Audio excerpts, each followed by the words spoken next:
I am going to call our November 13th special meeting of the town of Diamond Valley to order at 4:58. 2 minutes early. We're gonna need those minutes. It's budget discussions. All right, town of Diamond Valley acknowledges the traditional territories of the people of Treaty 7, region Southern Alberta, which includes the Blackfoot Confederacy members, Siksika, Kainai, and Kainai First Nations, the Stoney Nakoda of Bearspaw, Chiniki and Wesley First Nations, the Dene of Tsutsina First Nations, and the Opetumas Sawak.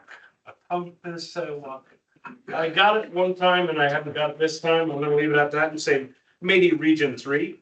And all those that make Treaty 11-7 lands their home. Otempe Sawak. That was better. There it is. All right, can I get, and just to note, there's no consent agenda tonight, ladies and gentlemen. It is straight up one agenda, special council meeting. Can I get an adoption with an amendment? Heather? I'd like to amend them to table the external municipal communications policy to the next available committee of the whole meeting. Okay, so postpone the external municipal communication policy and procedure to the November 20th council meeting, regular council. Is that fine? Poor cow. Are we not having cow meetings anymore? The next one is February. Not till February? Okay, the 20th then. Okay, all right. Anything else, council? Seeing none, all in favor, or? Well, I was gonna ask if we could just add a really brief awareness item for closed. Yeah. Just it only takes like a minute. You got a section for us? Because we've got. I don't know which one it would be under. Point 17. Probably under a legal matter. We can, and if it doesn't exist or it's not relevant, it won't matter. Yeah. So let's go. It's just very brief. Yep. It's a legal matter. I'm not sure what section that would be. but 20, 24 probably. 27, no, 27. It might be 24, it might be 27. I can just put both down for now. Yeah. Okay, let's go legal 24, 27.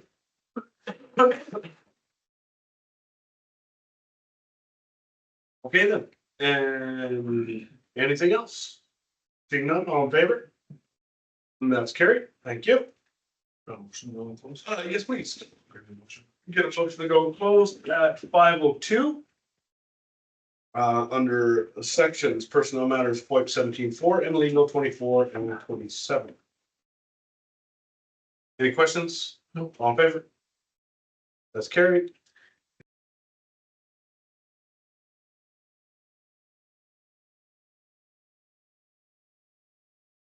Welcome back, everyone. It is 6:03. We will reconvene the November 13th meeting, special council meeting, primarily to talk budget. We started today's meeting at 4:58, went into a closed session under personnel, FOIP 17-4 and legal 24-7 for our closed items. And we came out at 5:54. And we have no motions arising from that session. On the agenda approval, we removed. Yeah, I think we do actually. No, just saying on the approval. No, motion's coming from closed. No, Did you need that as a motion? No, your worship, not for closed. Okay, I thought we did. We removed item A in the new business, the external municipal communications policy and procedure. And we motioned to have that, well, we didn't motion, but we deferred to have that to the November 20th meeting. Oh. And we are good to go. So B, council donation policy report. Then we have C, staff report, waste management. D is master fee schedule, and E is the budget. So we're gonna start with D. Council donation policy report. Right there. Thank you, worship. Yeah, so I'll just mention too, so for B, C, and D, so the council donation policy report, staff report on waste management, master fee schedule, so these all could potentially impact budgets. That's why we brought them to this meeting too, just for folks at home listening. So with that, I'll turn it over to Ms. LeBlanc for the first one. Thank you. How are you? Hi, good evening, council. Very well, and I hope you are all as well. Thank you for the opportunity to be able to present this. It's really a policy that's presented in light of some of the changes that are occurring with this budget. As you recall, with the service level review, there was a cancellation of the community support grant. And last council meeting, you also saw an example of the type of donation requests that we may receive from the general public or organizations. We anticipate that this will increase, and what this policy provides is essentially a process by which to be able to manage those, should council wish to adopt it. So this is a proposal for a framework, and it will clarify really the process of responsibilities of all parties involved. So we are looking for your input in and around what it could contain. I hope that most of it has been covered, but just quickly, I'll overview some of the three options that we're proposing.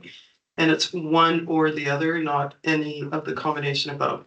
So one is a no donation policy that you're going into this budget, as you've stated all along, that you are looking for cost efficiencies and budget reductions.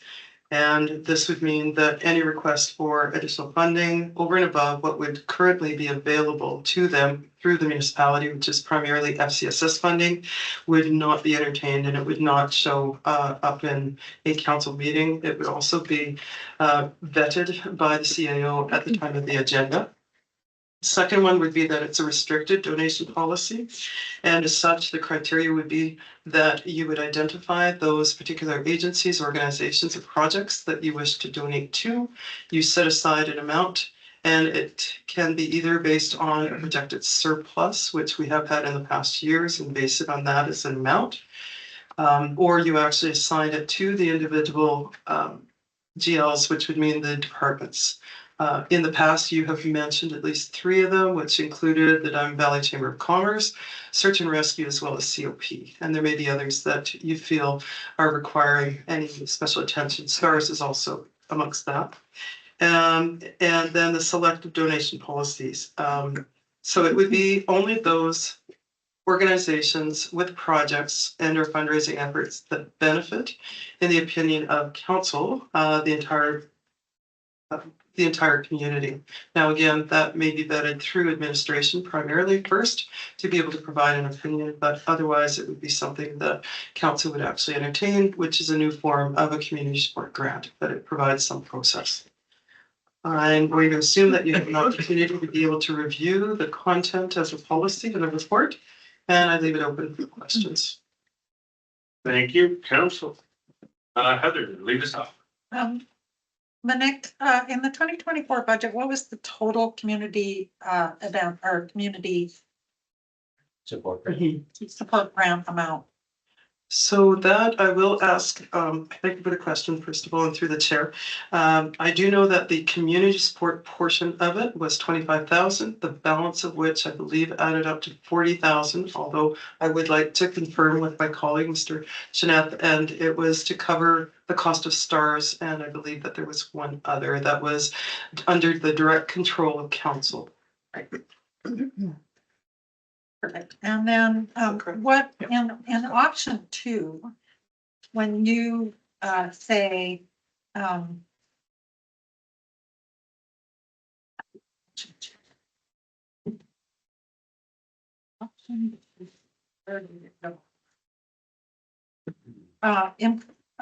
benefits or no. Bullet 1 under eligibility and ineligibility criteria, how would you describe what a free community event is? Could that be a children's hockey tournament? Too subjective. Thank you for the question. I think that brings up an excellent point. That would be a free event, and I think it should be considered. But we haven't delved into it that deeply to decide. Thank you. Joe?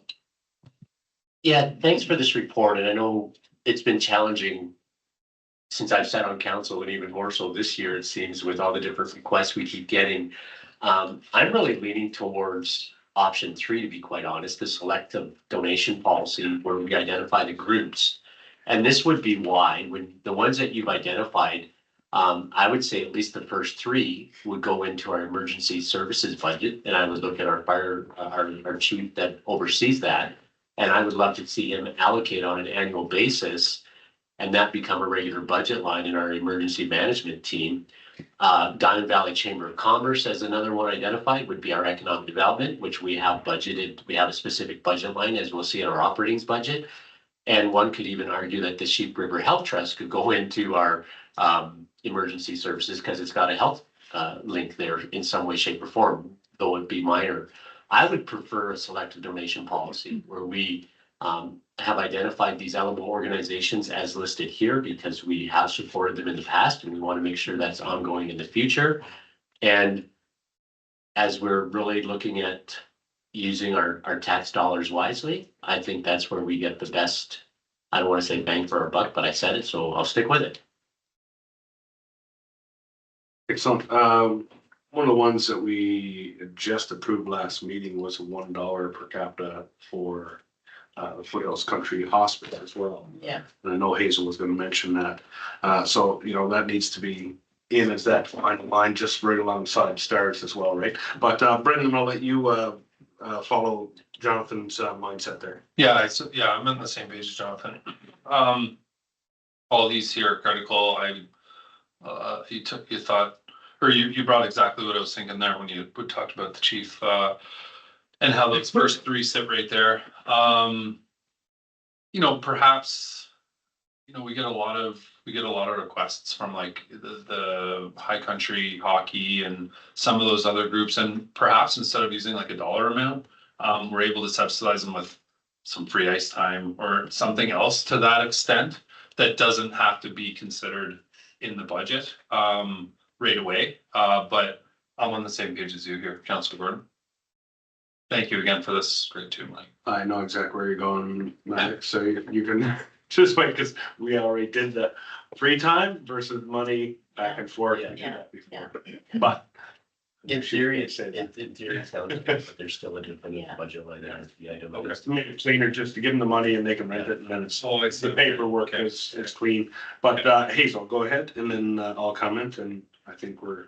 I'm in agreement with what Heather is saying, because, because there is some, you know, there are some groups that, you know, there's groups that hold community events all year. And yes, it can be a little bit of money, but it helps them to be able to put the event on. And, yes, I don't really support the golf tournaments.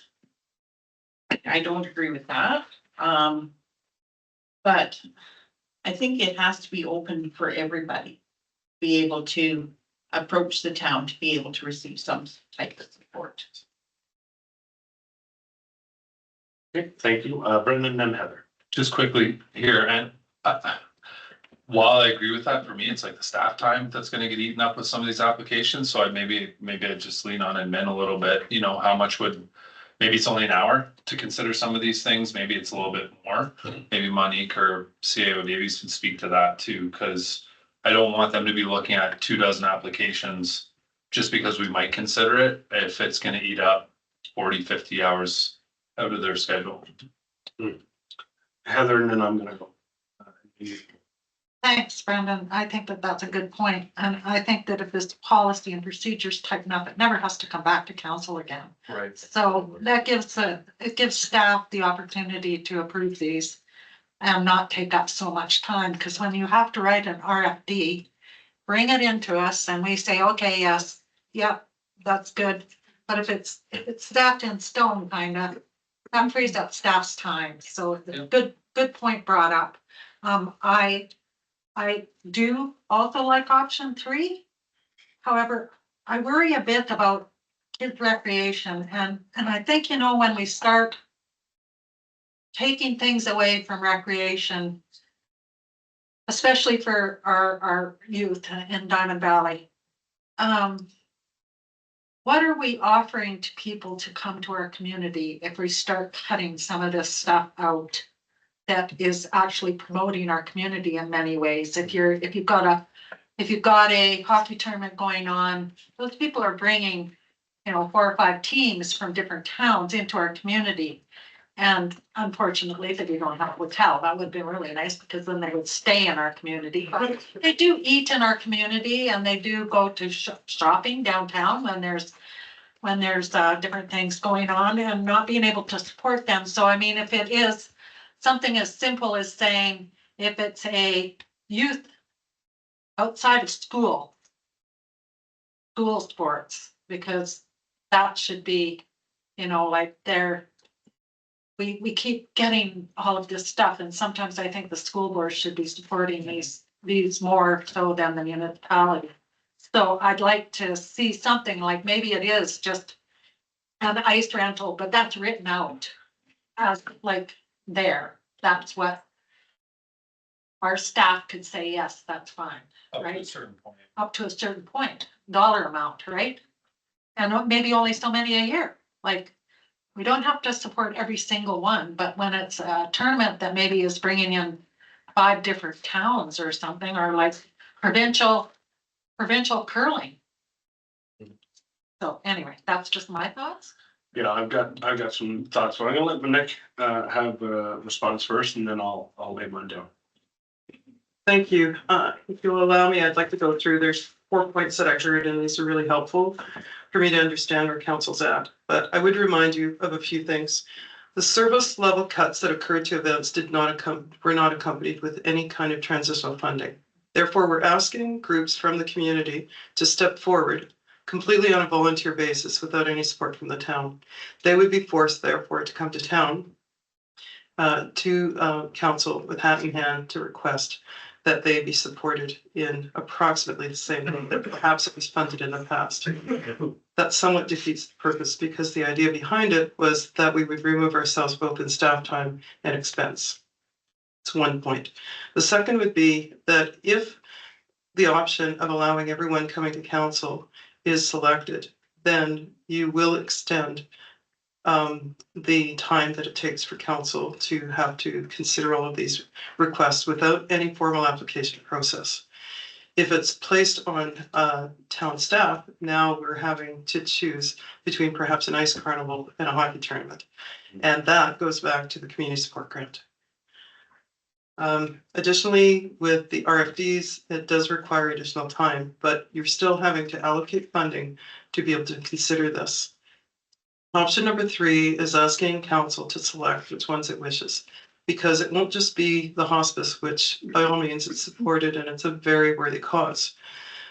But if we look at it technically, it doesn't serve the entire community. It's a service, though, that is something that when in need is there for all of us. But so is the health trust, so is potentially maybe an offshoot of hospital foundation project. It could be a number of things that we look at that now will come directly to council. And if you're willing to accept that, then you must also set aside a budget for it. So tonight you're going to see the areas that have been reduced because that was the intention of council when we looked at the service level review. And now what I'm hearing is that it potentially could be replaced with time and funding. Just something to consider. Thank you. I agree with option 3 as well. I think that having specific ones makes sense. Just to put on the other hat that I wear in the Lions Club, a lot of the organizations post-COVID would come to the Lions Club for funding. COVID hit, a lot of those small organizations couldn't come because we weren't holding meetings. And we're now getting back into space where we want to see more people coming, looking for funds. We want to see the bands, the ice rinks, the hockey kids, figure skating, all of those. We give approximately $40,000 a year through revenue that comes in through the campground, which is by all means, town money. So we want to see that going back at the community. So I don't feel bad in doing this. This makes sense to me to address Councilor Martin's concerns, which was always my concern back in the day as well. We want to be open for business. We want people coming in and know that we're going to support them. But there's other options to support. And it increases our volunteer activity. And we have had a massive crush other volunteers in years. So by engaging them through other volunteer organizations, Total Search and Rescue, perfect example, team building through TJ and into the fire hall is building that organization's morale. It's building its congruencies with emergency services.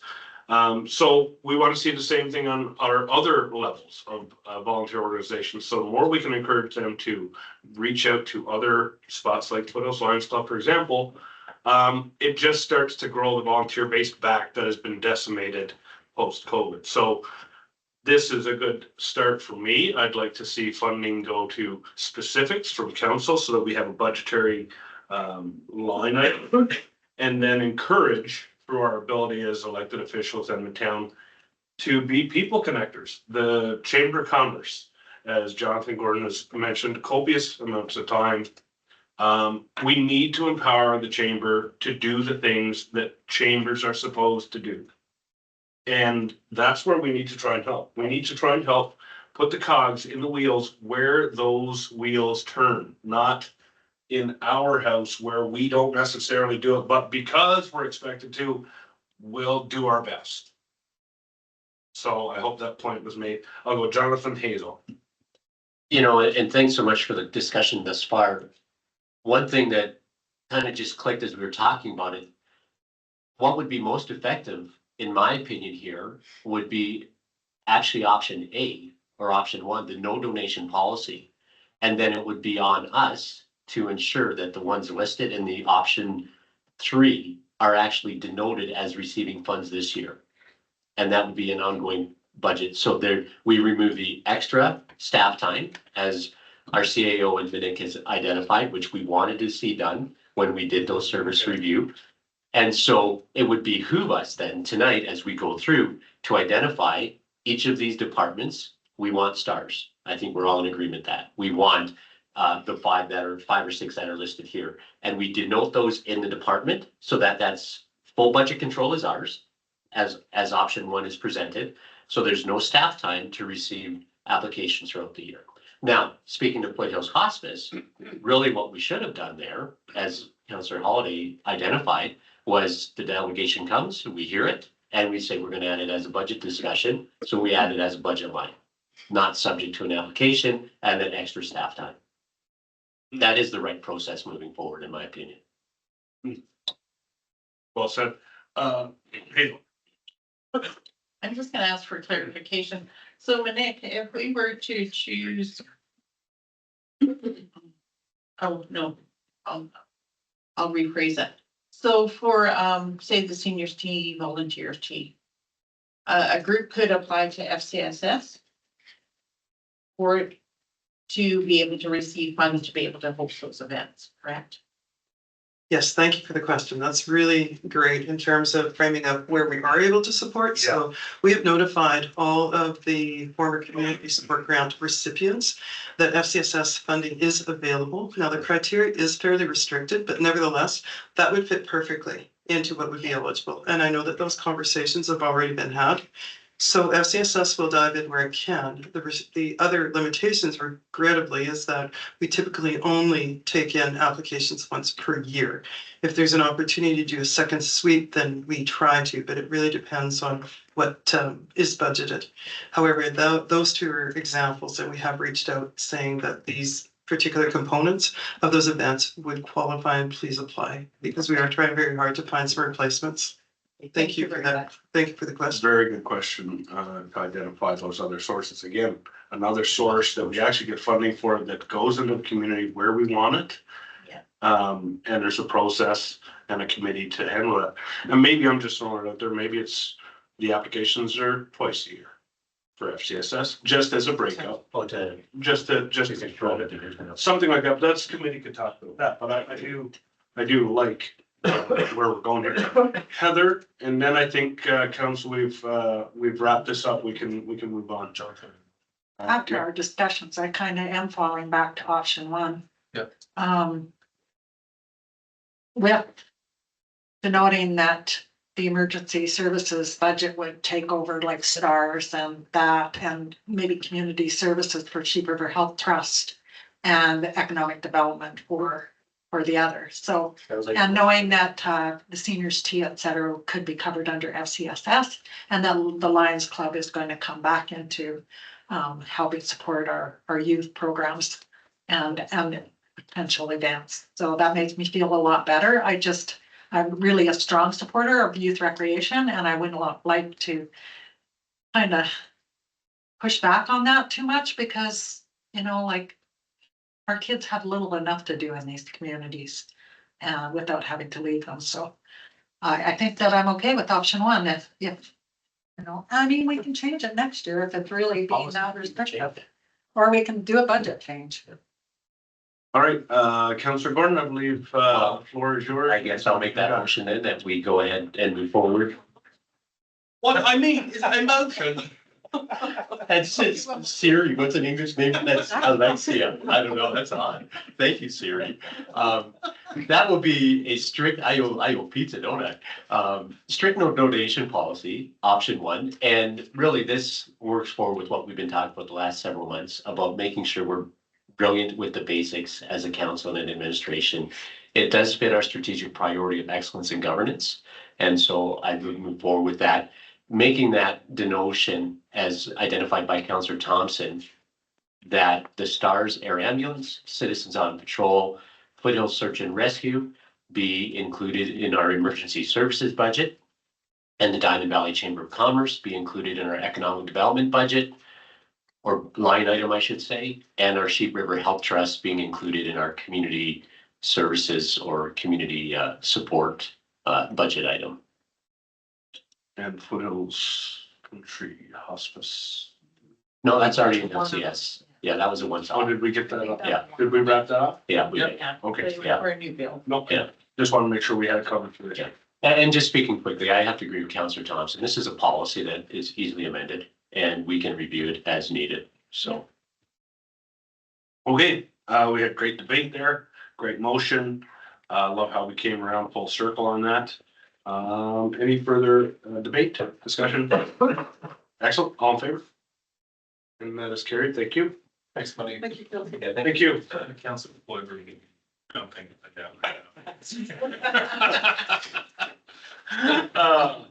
Bi-weekly waste service and extended producer responsibilities. Here's a good one. Mr. Davy. Thank you, worship, and I'll turn it over to Mr. Beaton and Ms. Zier if they have want to start the intros. Last minute check first. Yeah. Is that 1 me? second. Is that you? Was me. Is that you? Okay. put mine on quiet I don't when even. I'm at a meeting. Oh. Mine is. $5. I have no idea when that went on. She was good. EPR, environmental. Extended producer. It used to be environmental, Extended producer. but now it's changed to extended. Basically, it means download money onto you, the purchaser, No, and actually, still not do it. it's a producer's supposed to. Oh, yeah, the producer will just hand it down. Yeah, you know. Oh, yeah. Yeah. We've been Been waiting in talks for 8 years at the AUMA, Yeah. and now the AGE.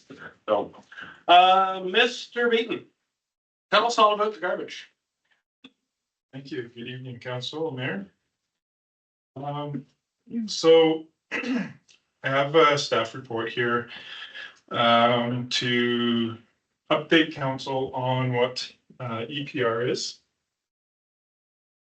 when and how EPR is moving forward, and sort of the plan moving into that exchange or that transfer of responsibilities come April 2025. Because this is probably hidden social media pretty heavily, I think that maybe I might elaborate on a few items here to clarify. So what is EPR? EPR is the extended producer responsibility.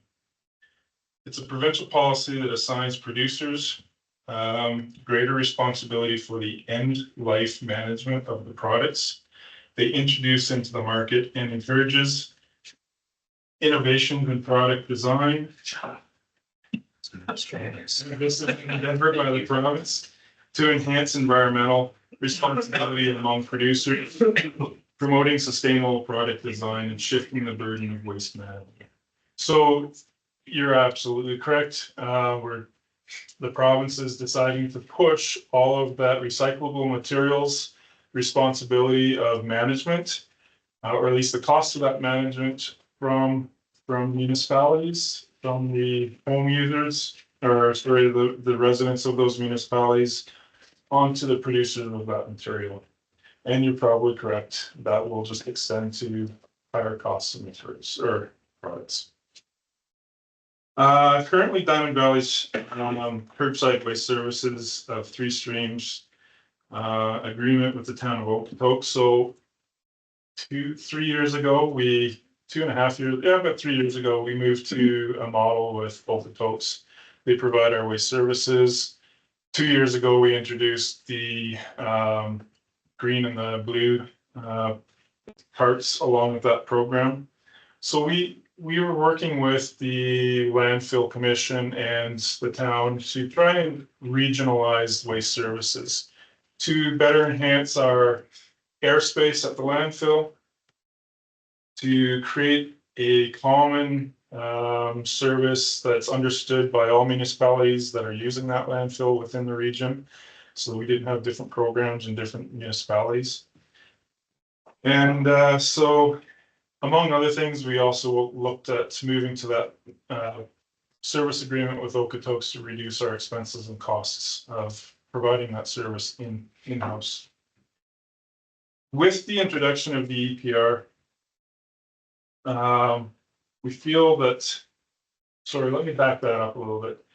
When we introduced the blue and the green carts, it was always the intended expectation that after 1 full year of providing that green and that blue service, that we were going to move towards a bi-weekly waste pickup to sort of enhance or encourage our residents to make better use of that blue and that green cart.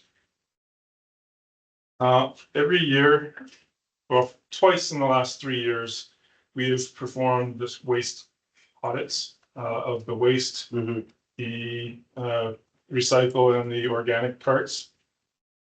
This year, we only did a lid inspection of the recycle and the organics to ensure that the products that were going into those 2 carts were actually being properly utilized, meaning that they weren't contaminating those carts with waste products.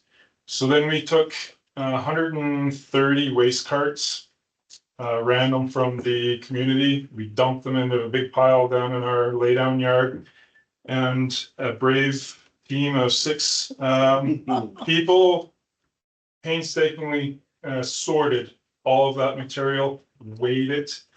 So they sorted that material in hazardous waste, donatables, recycle, organic waste, and weighed each category and gave us a detailed report on how well our citizens are utilizing those services. I'm sad to report that we're not doing well. Okotoks is also struggling with some of the same challenges, as is some of the regional municipalities. So with the EPR coming on in April of 2025, we have an opportunity. The expense of removing or hauling away recyclable materials is no longer, a responsibility of the municipality. That service will 100% be managed by the province. Customer service carts, hauling, the entire cost of that is no longer a municipal burden. Because of our poor usage or usage of our 3 streams, we see this as an opportunity to shift to that bi-weekly model with waste services, try and encourage that culture of utilizing those services to their fullest and removing some of that waste product or some of that recycled product from the waste carts into the recycle, therefore potentially slightly reducing our tippage fees at the landfill. If properly utilized, many households should see no interruption of that service. I know there's many residents, myself included.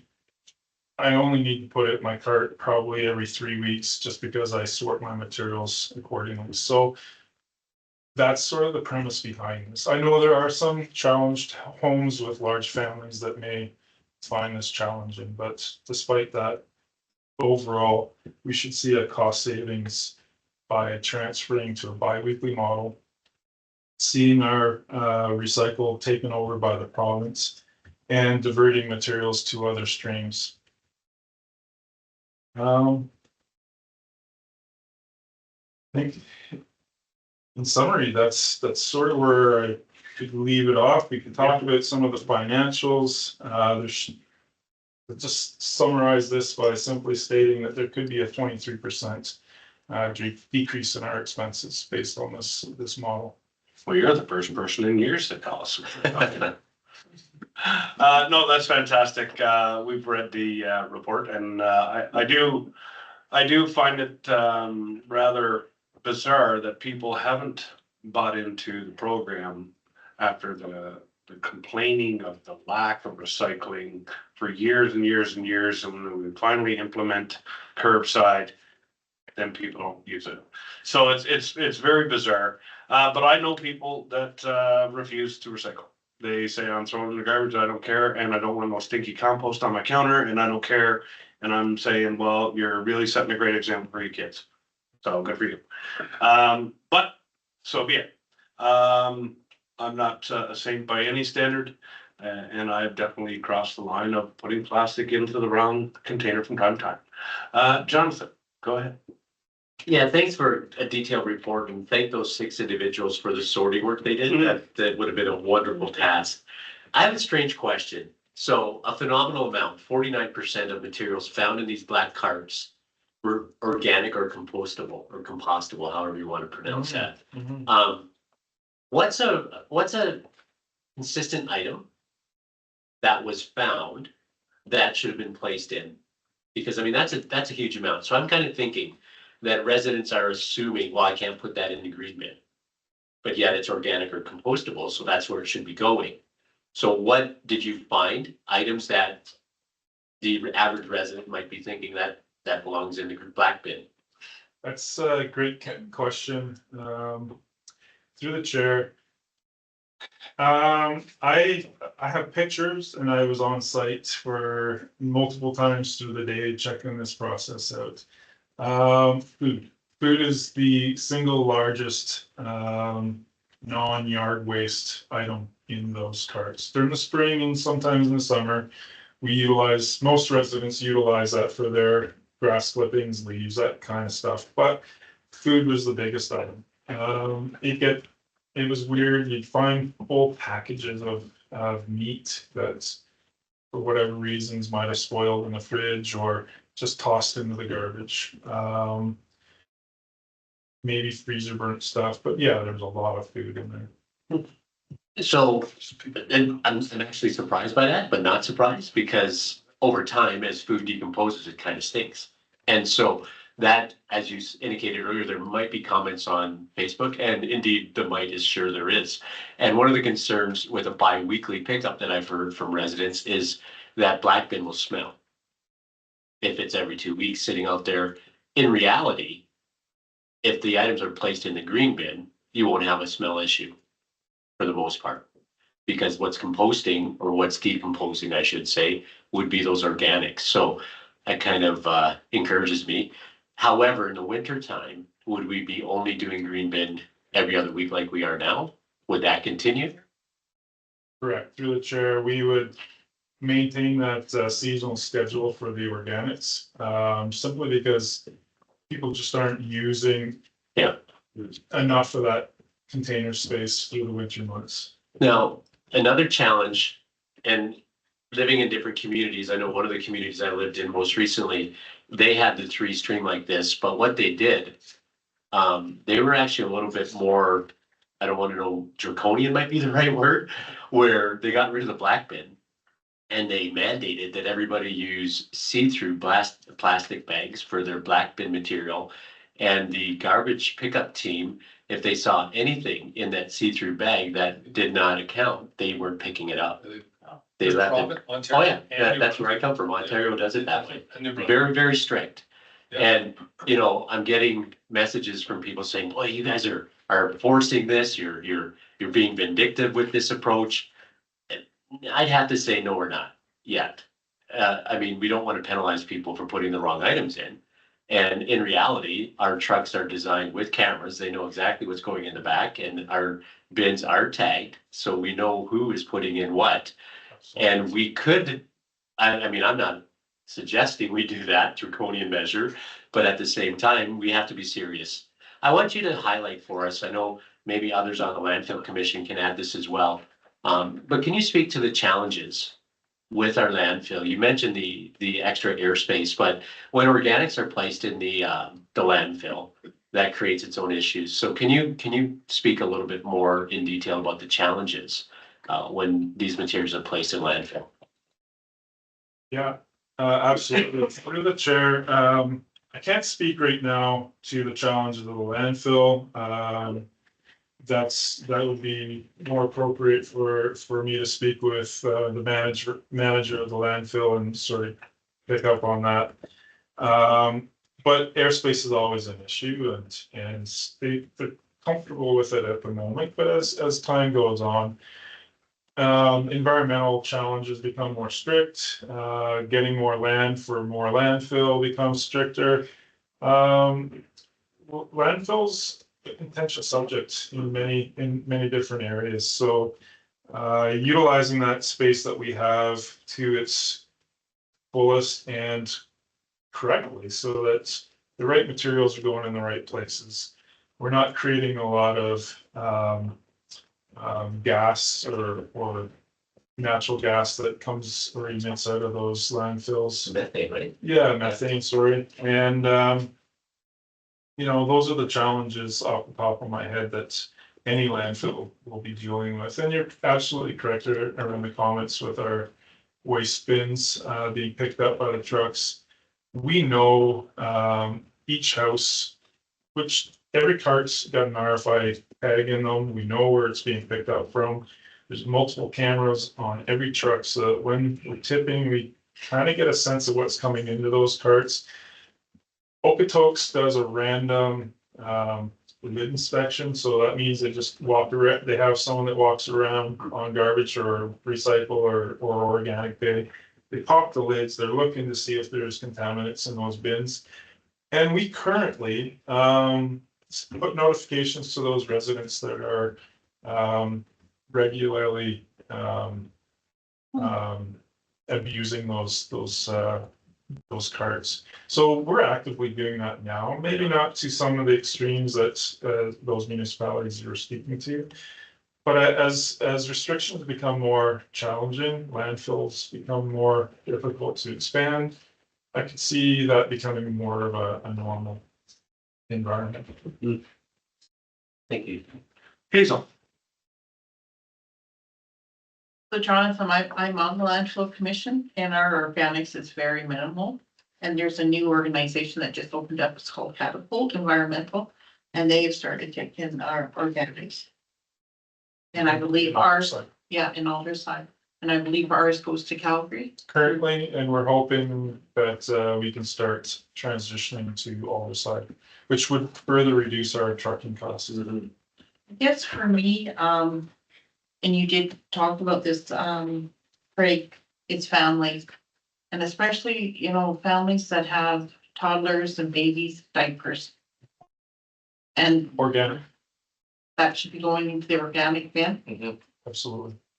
So that's what Okay. we have, Is that missing link? there's miscommunication somewhere. Yeah, Because, like, I know it's been years since we've had toddlers or kids in diapers, but there's something in your average disposable diaper that is not decompostable. So we need to get clarification in that. Yeah. Like that jelly that's inside is a contaminant. Mhm. No, I heard that they don't decompose, like, they Take take like like 20 40 years or something Yeah. for them to Yeah. decompose, so. Okay. So There's- that is just more education. They are acceptable in organics, Is that also for like the adult ones as well? absolutely. Okay. I'm educating. Yeah. Yeah. I think we got to do. Education is key, So I right? think a lot of us are, thinking 2 weeks. Yeah. That we do have. There's other 2 bins that we could be putting stuff in. Okay, thank you very much. Absolutely. I've got 2 teenagers and there's 5 of us in the house and, we can't fill all the bins. When you sort it, other than the deer carcass I put in there, that filled it pretty good. Most of all, the whole thing. Everyone's full every week. There you go. Right, so I mean, there's an education piece here. Obviously, we're missing the mark. The report shows it. So that'll be on us to break out some more pamphlets, get some online presence. I know Lift Oaks has a fantastic educational pamphlet and a whole process they have on the website. So we're just gonna have to beef up that presence and start educating people. That's what's gonna need to happen. Brendan, wrap us up and I think we can move on, guys. Yeah, and I appreciate your time tonight, Craig. And I, like Jonathan mentioned too, I appreciate those 6 soldiers there that were sifting through stuff. Oh my geez, I lost my train of thought. Oh, sorry. It was to the point of you mentioning that you guys had gone around and looked in some bins.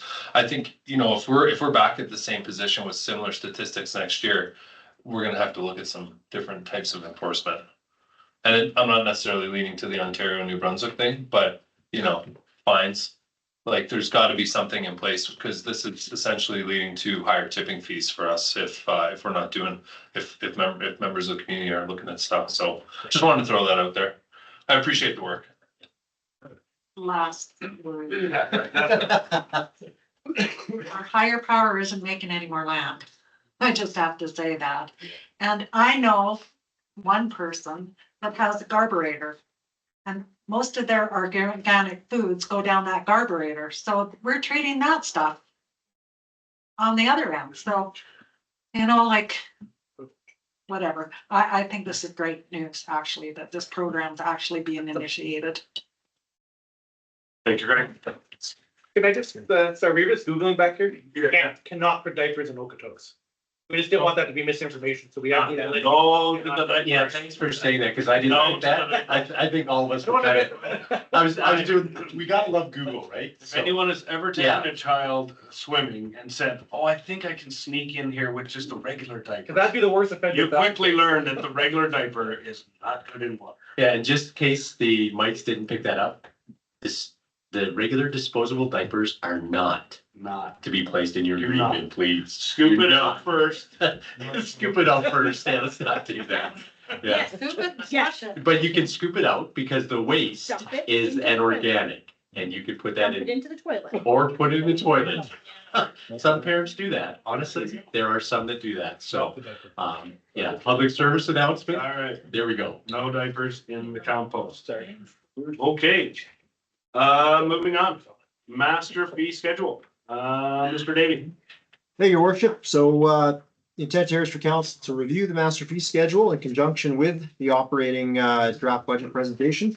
The intent, for council is direct us to prepare a rates and fees bylaw. So most of these categories, as you go through, are fairly minor changes, but in particular, there's very significant changes to the planning and development fees. With that, maybe I'll just turn it over to Ms. Florazone for any, comment, and then if there's any Q&A. Absolutely. You can probably do it from there, Carrie. I'm good. Yeah, Axel. Basically what I presented is I went regionally and picked the highest fee of all of our neighbors. So All right. that was the methods, the madness, No, primarily on the development end. Is that right? planning and development fees. Okay, and that actually, I was one of the instigators who asked for these. And part of this, for the public's knowledge, is we have a deficit in infrastructure, plain and simple. And you can either pay through jumping your taxes through the roof, or we can put it where everyone wants it to be, which is on development. We've heard it time and time again that developers should be paying their fair share. I'm in construction. I would be paying some of these fees if I was doing builds, if I was doing basement developments. These are fees that I would pay for applications and permits and so on. And that's a cost of doing business. And I have no problem with that. It's a cost of doing business. And if it helps our town get to a satisfied level of planning and development where we can start to see more efficiencies and strengthen our department through these fees, fantastic. I'll go back to Carrie. What you'll also notice is that the fees for Joe homeowner, we kept them very approachable. So we're trying to still get people to come in when you have your decks, your sheds, those kind of things. Please still come talk to us, get your appropriate permits. They're still very accessible. The fees kind of start going through the roof for like statutory requests where it's a council decision that affects the community, or it's a for-profit type development. Yep, and that's developer, that's the big picture stuff. With that being said, you know, if you build a deck without a permit, you're only gonna pay for it again later when you have to get an RPR to sell or move or anything. You're still gonna have to pay for that, and that gets grandfathered, and that takes more time than having to just get the permit the first time and build properly. Get a variance. And get a variance, yeah, so yeah, probably pay a little extra. You do. So, Pay for it the first time. pay for it first time. Anyway, that's my thoughts. I'm very happy to see this come in. And I think it needs to be brought back every year and looked at. And as we grow, we need to look at it again to make sure that offsite levies and all those little extras that we might not be collecting what we need can be addressed in appropriate positions. Council, I open the floor to you. Let's start over on this side after Mayor Crane's comments here. I totally agree that we need to increase our fees in the development and planning stage. I'm not sure that going at the highest ones across the board. I think that could be a little bit of a knee-jerk reaction. I do believe they definitely need to be increased. I do have a question though, before I continue. There's a court case going on in Canmore with their offsite levies and how that could affect municipalities moving forward. I know we're challenged with our offsite levies. We've gone through that bylaw at least once since I've been on council. And I fully understand where Mayor Crane is coming from. My concern is that if we just carte blanche highest and go that way, because some of the increases are quite significant. You know, if we had a side-by-side comparison chart, they could be a little bit mind-boggling to look at. So do you have any update with what's going on in the town of Canmore with the challenges to the offsite levies? The articles I've read tell us that it could impact other municipalities in Alberta as well based on that decision. So if you could give us an update on that, please. Through the chair, 2 comments. If I can, I'll come to the offsite levies section. The first is the fee schedule, which does not include offsite levies. Right. Pretty important. Yeah, I think I wanted to make that. Yeah, in regards, Offsite levy is not really on the agenda, but if you're comfortable answering that question, I'll allow that to go forward. it's at a very high level. Was that? It's at a very high level. That's good. Okay, so master fee schedule first, comment on offsite levies after. Yes, so in comparison to our current fees, some of the jumps are very significant. I am not denying that in any way. However, when we look at if development should pay for itself and the number of staff hours, council hours, et cetera, that go into some of these processes, they're still not paying for themselves. No. So I would like to kind of put that note there, with the exception of, maybe half a dozen or maybe borderline. With regards to offsite levies, again, different bylaw, not part of the master fee schedule. Offsite levy bylaws are challengeable when you adopt them. It's part of the public process and ensures accountability in terms of the methodology, the priorities and the fees. So not 100% familiar with what's going on in Canmore in particular.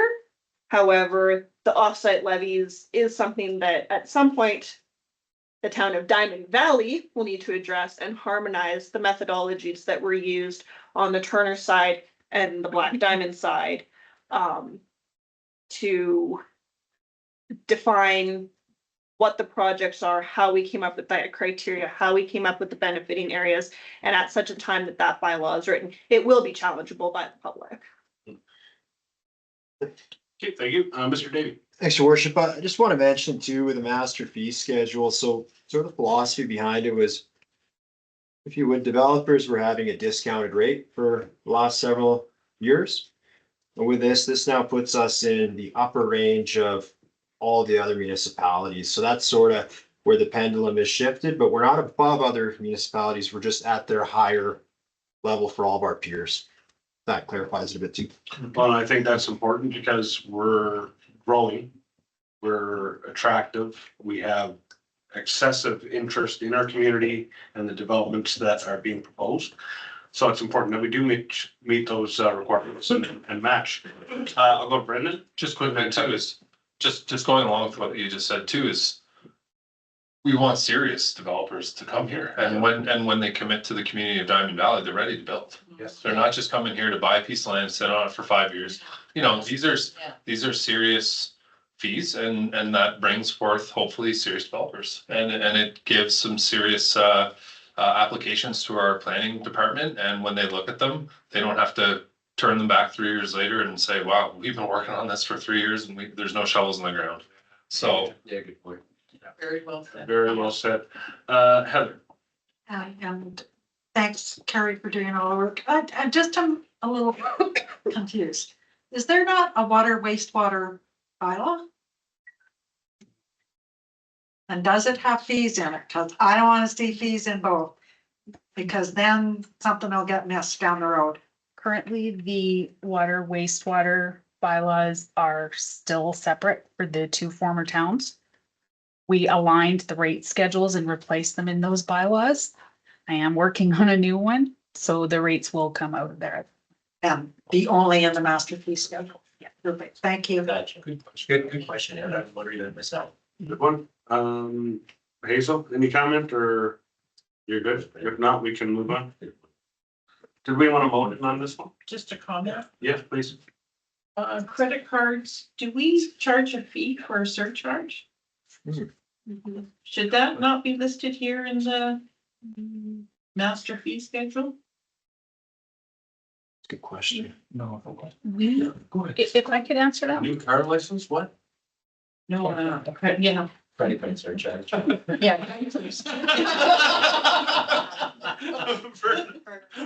Those fees are not set by us. They are set by the Option Pay Credit Company. Yeah. And so they are posted on our website on the page that explains how to go about making your payment. So I don't know that I'd want to include them in our bylaw. Okay, thank you very much. Brendan. Be more than happy to give you a motion to approve the master fee schedule as presented, and thank you, Carrie and the team, for their work. Excellent. Further comments? Being none, all in favor? Thank you.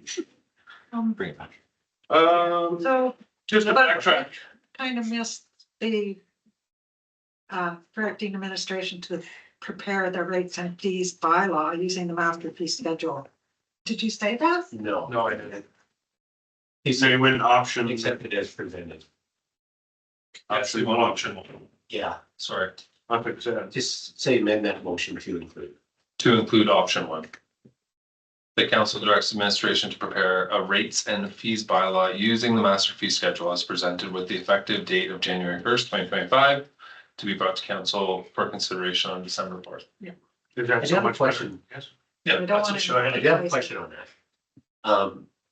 Because we'll have to vote on that, so I do have a question, and this is directing at our planning team. With the budget that we're about to look at in the next item, has that potential revenue been identified already, or will that be changed because of now the new fee schedule? Through the chair, when I worked with Vin on my projected revenues, there was consideration that we were going to be upping the fees. in that budget that's in this agenda. Excellent. Thank you. That's solidifies that. All in favor? Thank you. Thanks for the clarity. Yeah. Okay, no, all good. And now Here we go. the good stuff. The operation budget draft one presentation. Mr. Vichina, how are you, sir? I'm doing better. How you do? Not bad. What do you You've got your trusty, Lisa with you. All right, we're gonna hand it over to Adam for introductions. And we'll go from there. Anybody want to drink from the fridge first? I'm just wondering Yeah, go ahead. if we need to look at his details as big as Lisa are ready to, because Councillor Holiday wants to be part of this, she's indicated. So I'm wondering, it would behoove us Mhm. to discuss quickly the items that were imposed on one included in the second draft, and then direct administration to bring the second draft. Just wondering. Well, we want to go through the I whole. want to go. Yeah. Okay. I think we're going to with Cindy again, anyway, but Adam. So that's my point. Go ahead. So why? Duplicate. That's my point. Okay, let's see what I've got. Yeah, thanks, your worship, and I can walk us through it a bit. So just before turning over to Van, I'll just make a few remarks and talk about the process and schedule. Maybe that can help. So budget before you contains high level, no new staff or services. There is a slight reduction in service levels, which you might note a 15% reduction in the general other category.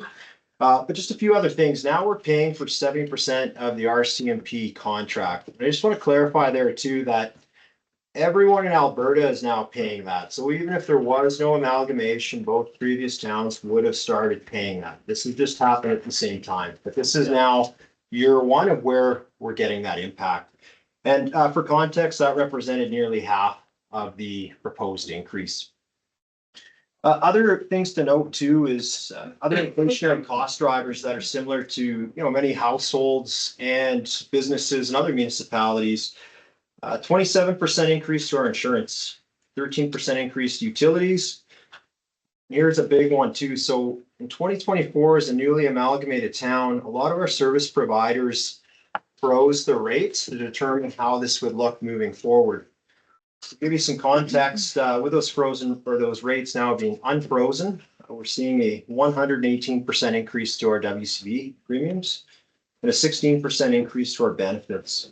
Those are just some high levels. But on a high note too, this budget also contains a fairly significant redeployment or transfer back into our reserves. So on the long term, we're now making good progress and moving towards replenishment of those reserves for future infrastructure replacement. So from here tonight, we'll discuss the draft operating budget. We're looking to receive that initial direction from council to see if there's any changes you want to have made for the final presentation on December 4th, when all of council are here, when we look at operating and capital combined. The other big thing too is we do have the Teams question and answer link open. So those very detailed questions can go in there and then management can actually reply to them. So you have very specific details. And that'll be open until November 26th. So following that, administration will apply any changes that council directs tonight. And then we'll bring it back on December 4th along with the capital plan for approval of it all. And with that, I will turn it over to Vin. Okay, one quick question first. 17% was what? The increase. 13 insurance, 118 WCB, 16% benefits, 70% RCMP, 17%. 27% insurance. 27% insurance. Just want to confirm, Vin, that I believe that number is correct. Yeah. What was the 13% then? Utilities. Yeah, And we'll Okay. go over that slide in detail. Wow. I believe That it's is slide something else. 5, which actually we have it all written down. It's pretty substantial. Okay, so before we get going, just to address Councillor Gordon's thoughts on, we do have some of our own burning desires to bring forward. I think let's go through fairly concisely. We don't want to waste too much time dwelling on certain items. We want to get to some meat and potatoes. So let's just rush through. Council, if you have a really, really burning desire for that question right there, by all means, put your hand up, I'll get to you. If not, we're just gonna let them roll. And when we get to items that we really know we want to talk about, which we do, let's let them finish and then we're gonna hit that right there and then we'll move on again. Yep. Okay, all right. Question? No, I won't be here December 4th, so you won't have all. Oh, I see. I will try to tune in to that meeting, but there's quite a time change there. Sure. Okay, all right. And take that. Good evening, council. Through the chair, the administration presents 2025 operating budget draft 1 and the 3-year financial plan from 26 to 28 to the council for review and approval. And so these all are the departments consist of presenting the budget. One is general and administration, contains finance, tax, utility billing, legislative services, mortgage council services, planning and development, community services, economic development, events, transportation, facility programming, and FCSs. Public safety, fire, municipal enforcement and emergency, civic operations, facilities, roads, utilities, parks, and equipment. So the slides are developed like we will go through the main summary point, then each department heads have their own 2 sets of slides. One is their own area of the work specification or the detail of the department, and then the other one is the impact on the budget. So the key points here are the proposed tax increase is 10.18%. Utility, as per the proposal previously approved by the council, we did rework and as per attached to the master's fee schedule. RCMP, we have the new contract with the town. Staffing expenses, no new staff other than the Longview, but massive increases to benefit WCB CTP, which reflects into budget. Reserve, we did try to build up a little bit the reserve, and there is a project which is the infrastructure management plan, IMP. So this is the snapshot. The revenue totals comes to 16 million and the expenses comes to 16 million. There is no surplus, no deficit for 2025 in the proposed budget. Thanks. As Adam gone through a little bit, the main areas of the increase, which is the RCMP. IMP is a project, but that's part of that expenses. Telephone, utility, insurance, all these things gone up. Reserve gone up because of we put some amount there. Wages again with the benefits, the WCB gone up, CPP, all that effect which gone up the ratio. Material and supplies mainly due to the increase in the cost and inflationary price increase, which again gone up. Vehicle maintenance is mainly due to the new lease vehicle. Contracted services, which is also that IMP reflection a little bit, which will be coming into that area. Next. This is just to provide a brief details about how the inflationary increase versus the tax increase. So if you look at the 2021-22, so left side column, that is the years and the tax increase of combined both the towns together, and then the consumer price index and the difference between the tax increase and the CLP. So we can see very clearly there is a big difference between the tax as well as what is the CPI. And we just want to bring that one to the attention of the council. There's a big gap. We also tried to bring some comparative tax increase studies, mainly our neighboring municipalities, Fort Hills, Okotoks, High River. And we can see that in 2023, that 9.3% in Fort Hills County, 6.9% Okotoks, High River 3. For us, 5.9% in 2023. Then if we look 2024, that is 8.3, 6.73, and ours is basically 1.8. Then the total increase over the 2023 to 2022 years, which is 17%, 13%, 6%, and ours is 7.7, which is basically that 2023. The details we have taken based on the municipal tax bylaws. Okay. And here comes the department. Each department got 2 slides. I will go through the general one. General contains of property tax assessment, property tax billings, collections. The RCMP contract comes under this. Requisition, Foothills and Christ, the Redeemer School Divisions, West Wing communities. The main budget changes for the general is the tax, which is the 10.18 proposed, which we need to offset with the increased prices of RCMP, maintaining the service levels, infrastructure repair plans, and the 25 budget reflects priorities for public safety, town growth, maintaining essential town services. Compared to 2023, the 24 budget had a 0% increase in budget. Next department overview, administration, which oversight municipal assets, finance, accounting, banking and investments, staff, payroll, benefits, human resources, utility rates and billing. We included health and safety here, which is like part of administration. Information technology, which we separated out from the other departments, which is a standalone this year, 2025. Legal services, risk and insurance management. The main changes for the administration, which is the full cost recovery model for the utilities to offset its expenses, and build reserve, which we tried our level best to bring a little bit of reserve here.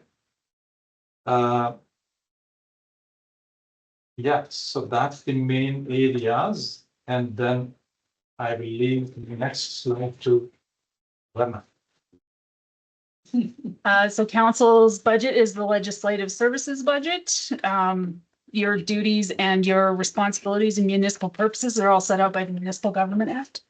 I won't go into them unless you have questions.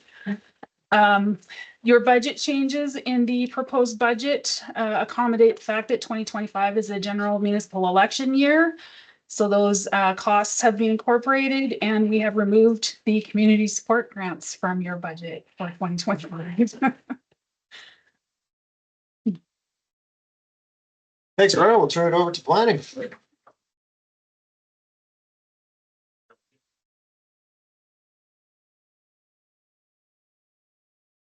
And planning and development, part 17 of the MGA in all its glory. I'm not going to belabor it. No staffing changes in my department. We know the MDP is the main driver right now, so big budget for that, trying to get it done before election. And then you already saw tonight the proposed amendments to the fee schedule to help offset some of the costs and my department's facing. Straightforward. I don't think there's any more to it than that. Just all through the sky. Unless there's something burning that you know that we don't know, I think we're good. Okay. Yep. Just go pop this. Perfect. I don't think we need to recap again. We're quite a multi-purpose agency there. The only big change in 2025 is as we move into the MPSA with the RCMP, the liaison sort of day-to-day work will fall under myself as Director of Public Safety, in coordination with the mayor as the direct council lead. So with that, we do have the budget allocated for the RCMP, which you've already discussed. From the fire department, we're seeing no major changes. When you do get into the detailed budget document, you're gonna see a couple different things. One, you're gonna see a pretty healthy increase to revenue. One of the things we've been striving for as the fire department is to find ways to reduce the burden of the financial stress that the emergency services has. So for example, we've entered into agreements through partnerships and the stakeholder engagement we've done. We're bringing in about an extra $40,000 in revenue this year through some partnerships we've created over the past year and a half. We are becoming quite a well-known training center and a respected fire department, so that's starting to show dividends there. You'll also see a few GL lines where you're going to see approximately a 45 to 50% increase in those GLs. The big reason was in previous 2024, any of our county expenses were put into a separate GL and that revenue was not shown.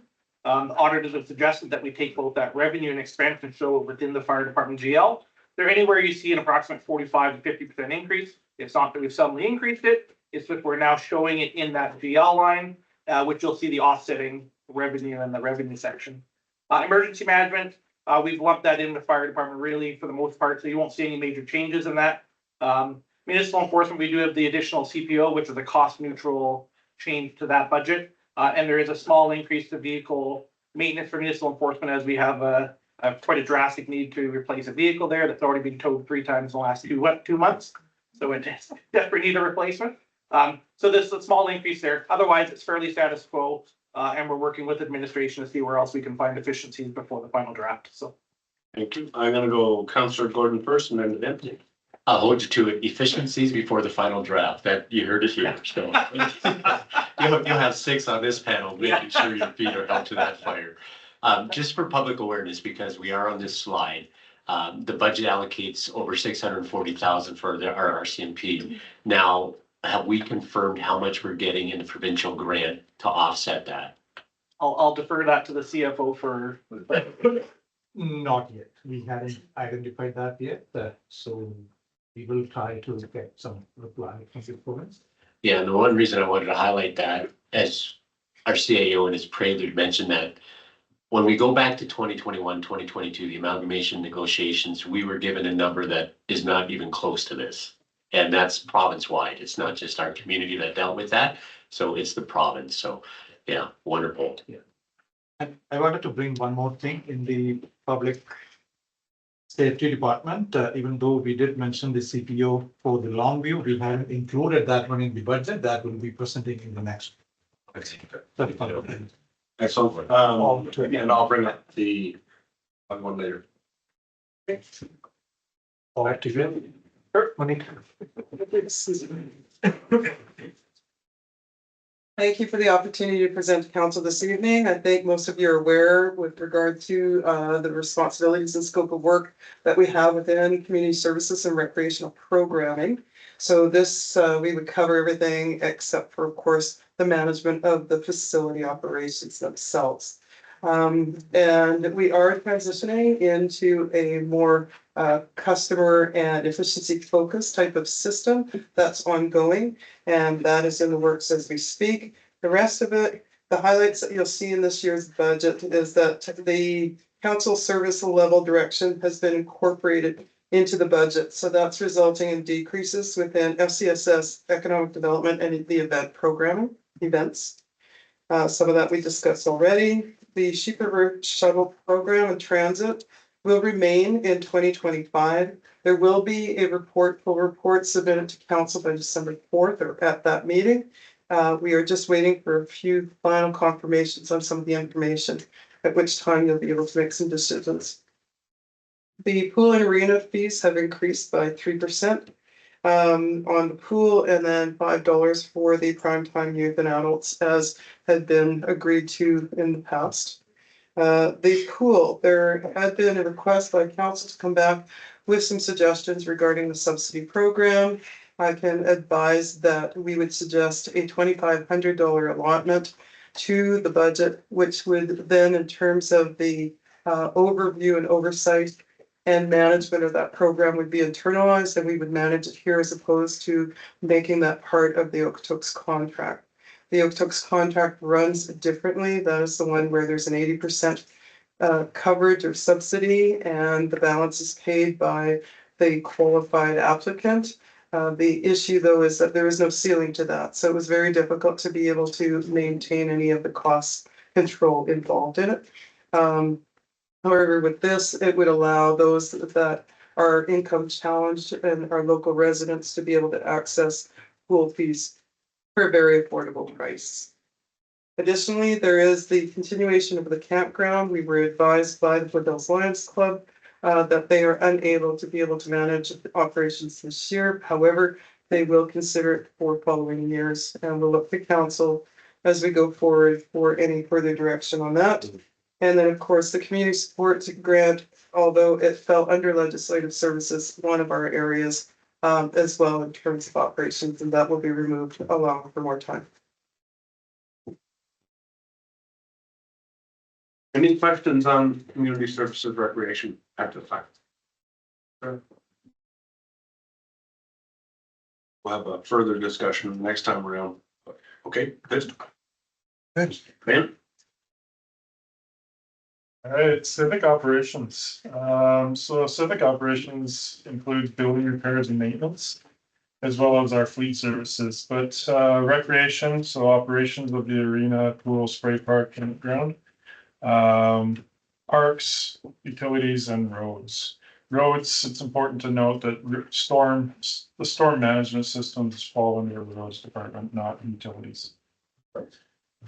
Changes for the upcoming budget. So the budget will be directed toward addressing the repair and maintenance of aging infrastructure, including essential upgrades to roads and utilities. These improvements are crucial. Realistically, in many areas in our budget, we've managed to reduce our costs. Our costs around materials and supplies are the biggest change. And the IMP plan is one of the biggest adjustments in our budget.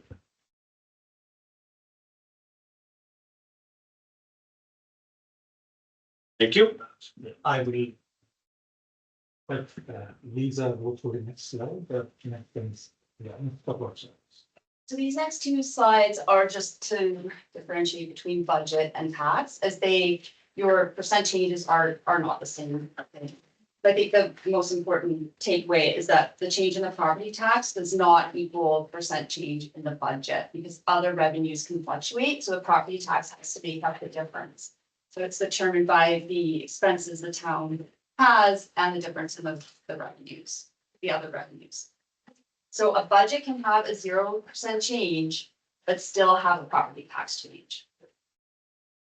And then the next slide, this talks about that when we talk about this increase that we see in the budget, is the percent change from the previous year. That does not mean that every property is going to see that percent change on their tax notice.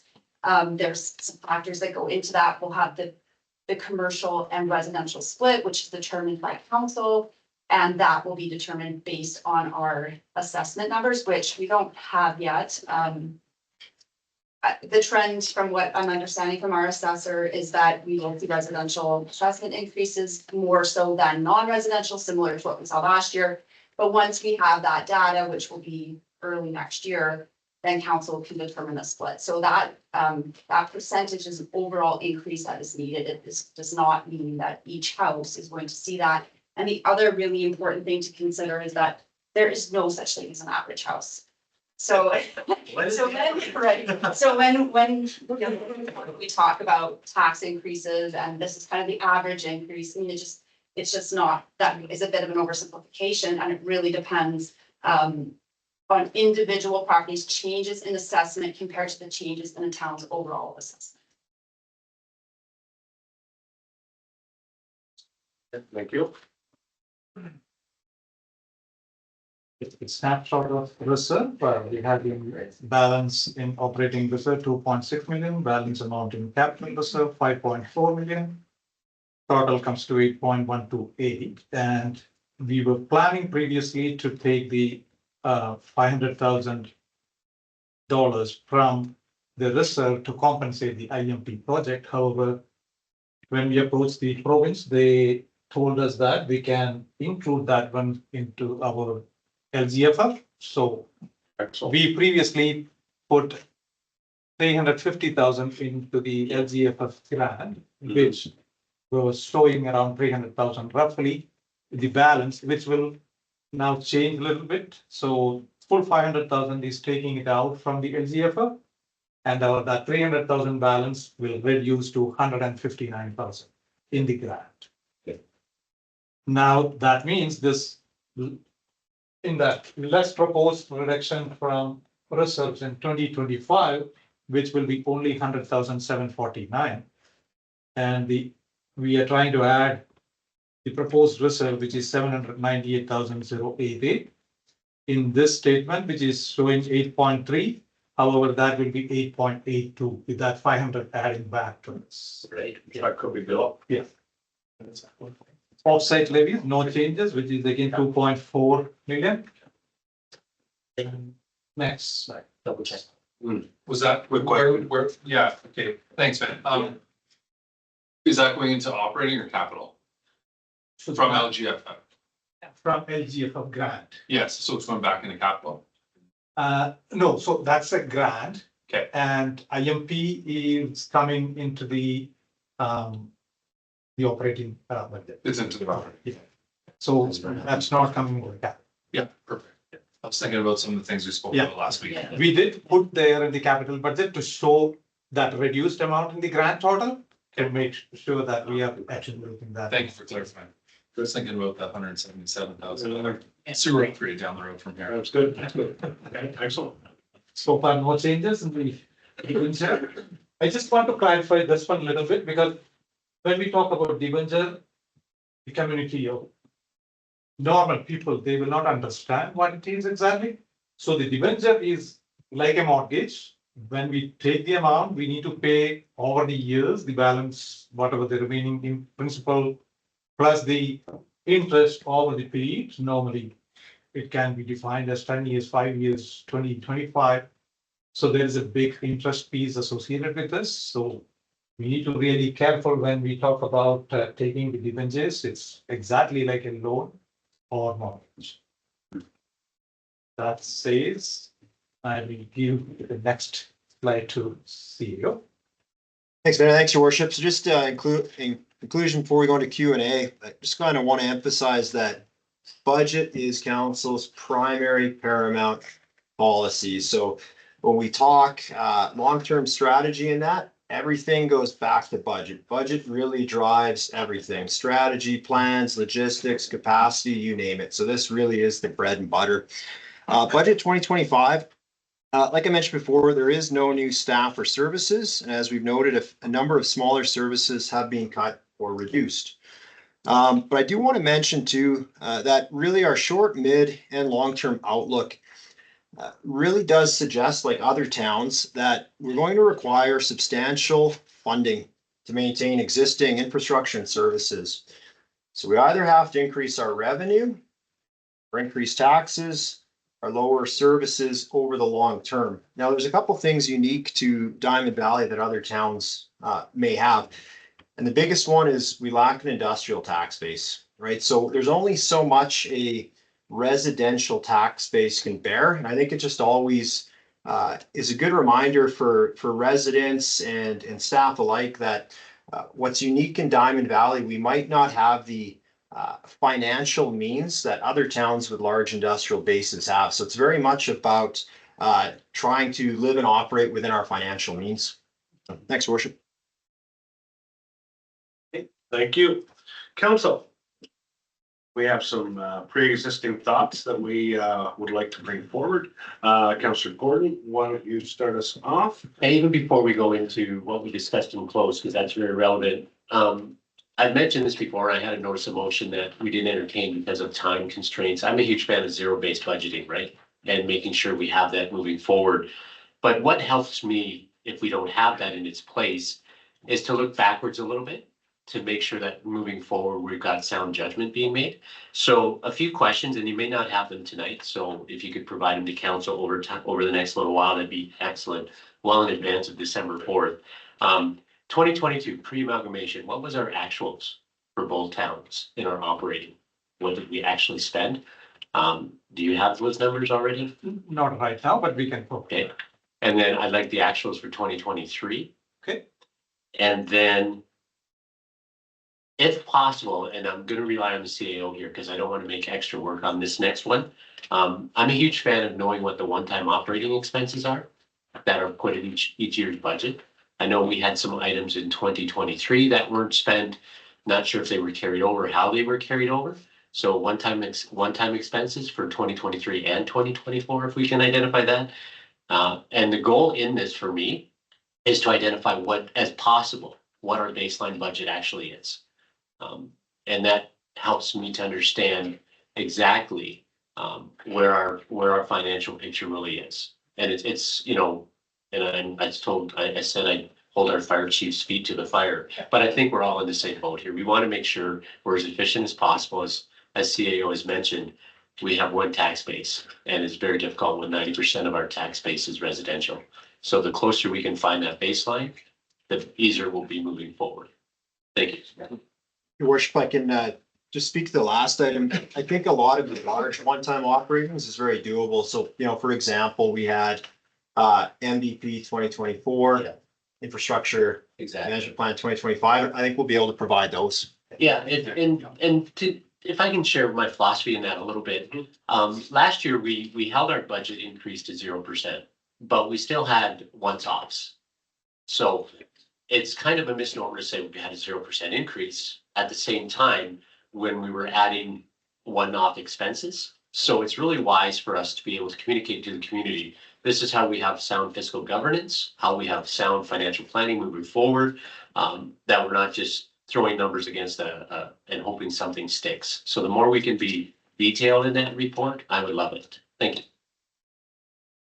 you. Thank you. Jot those notes down.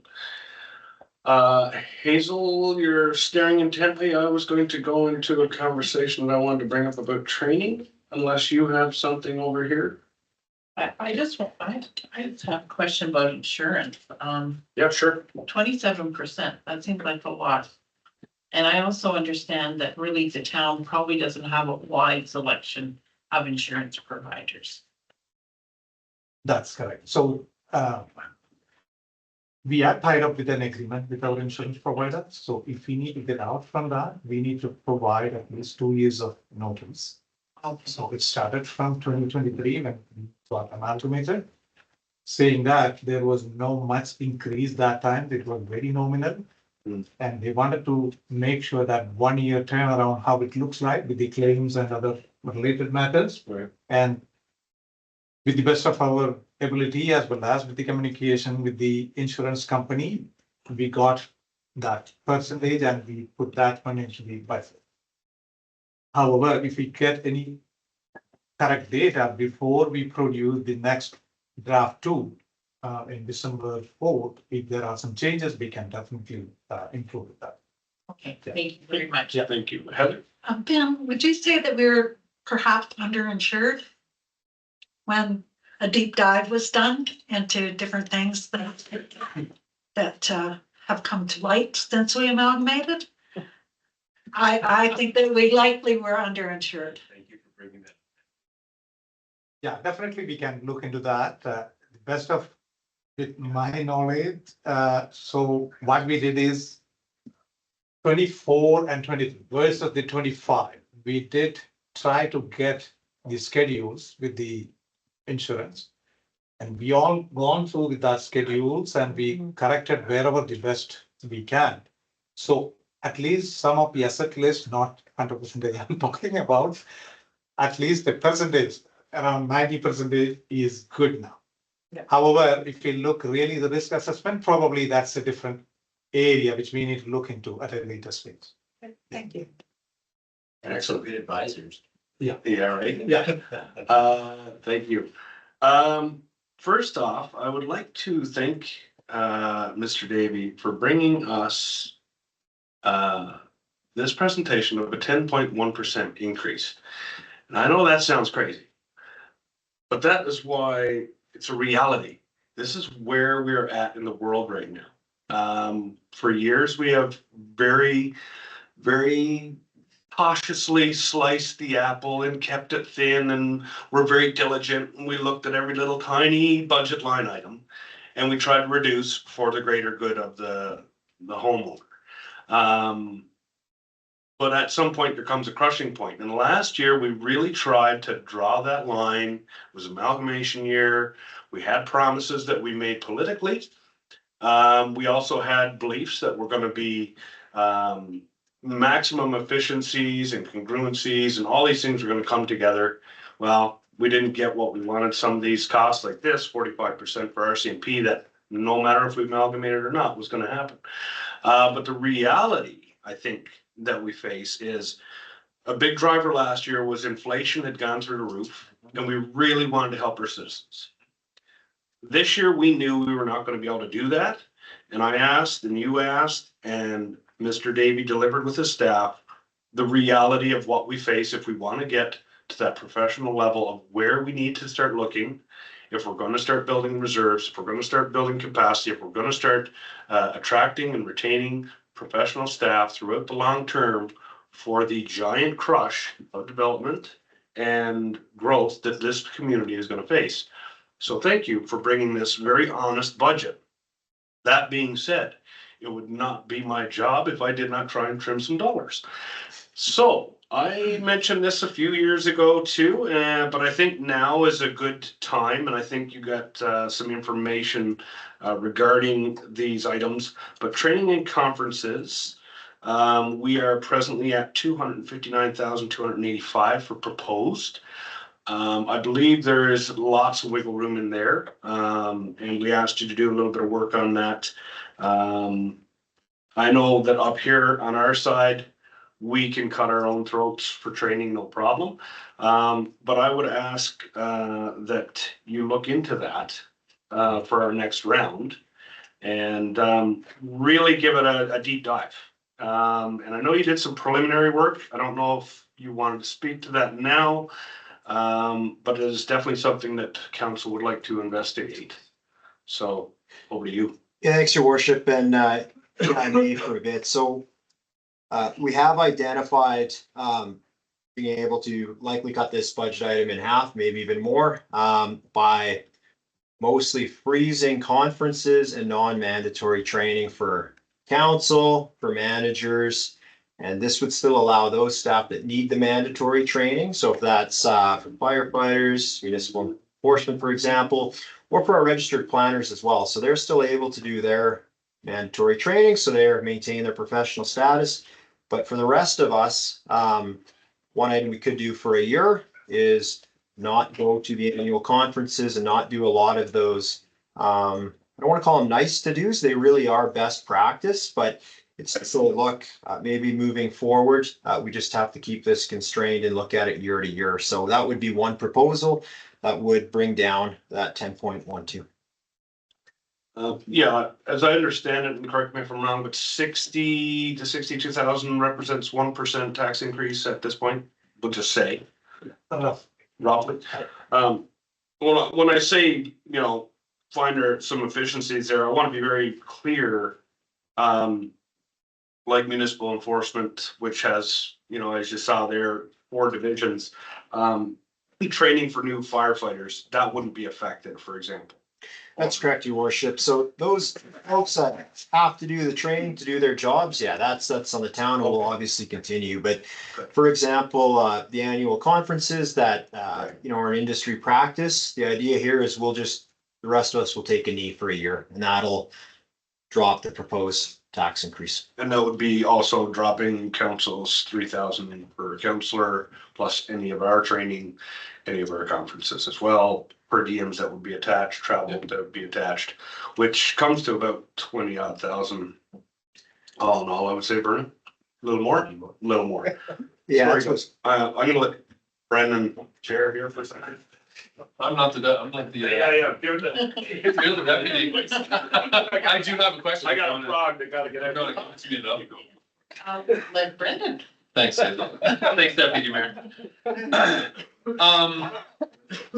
CO Davey, one more follow-up to that too, just in regards to trying to be creative. I think when we started with us, you briefly mentioned a modified work schedule. Something that at the time I wasn't a big fan of thinking about our employees working 4 days a week. Or remotely or anything in that capacity. I like having people boots on the ground, if you will. Could we do a little bit more of a deep dive into that and see if there's some potential savings there as well? Absolutely, your worship. So the idea with a modified schedule provides greater flexibility for a wide range of staffing needs, but it also reduces our costs by looking at potentially a slight reduction in hours instead of increasing the cost of living adjustment. So this may be beneficial for some staff in the sense that perhaps some could work longer hours or others could work modified shifts to better reflect the more modern workforce. And in turn, we might see, another 1% savings there. I won't go into too many details on that because I want to brief staff too, but I think if you look at that idea of perhaps modified conferences, modified schedules, and modified hiring, where perhaps in 2025, we just say, look, let's make do with what we can staffing wise, we could see some pretty significant savings. Awesome. Thanks, dear. Yeah, and if I may, through the chair, that was, I was gonna mention as well, would that be on the horizon of potential hiring freeze? And I'm careful in calling it that, but I mean, as we move forward, because we're looking at this modified work schedule, that would be something we may consider as well. That's right, your worship. It's a challenge, because as you've heard, especially in planning, we've got a record number of applications coming in. We still want to be able to provide that good customer service, obviously, to our residents.